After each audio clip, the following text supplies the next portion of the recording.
À l'entraînement, tu as plutôt une approche émotive ou rationnelle? D'abord, on va définir les deux. Une approche émotive, c'est quand tu laisses tes émotions prendre le dessus. Une approche rationnelle, c'est quand tu prends du recul pour analyser la situation. Personnellement, je suis passé par ces deux phases. Les gens qui ne me connaissent pas peuvent avoir l'impression que je suis plutôt calme, mais c'est pas toujours vrai, et surtout, ça n'a pas toujours été le cas.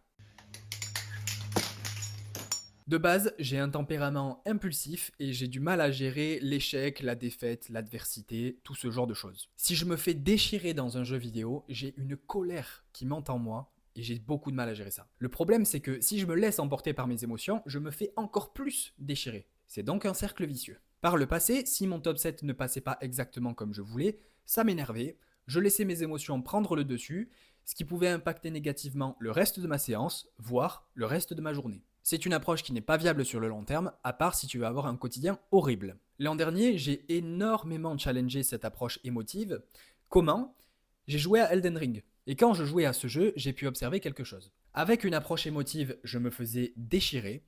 Avec une approche rationnelle, j'avais beaucoup plus de succès. Comment ça se fait que je me fais déchirer? Est-ce que je fais mes roulades dans le bon timing? Est-ce que j'ai le bon équipement? Est-ce qu'il faudrait pas juste que je sois meilleur? Et pour l'entraînement, c'est pareil. Quand on fait des erreurs, il faut savoir prendre du recul et se remettre en question. Pourquoi cette barre ne passe pas comme je le voudrais?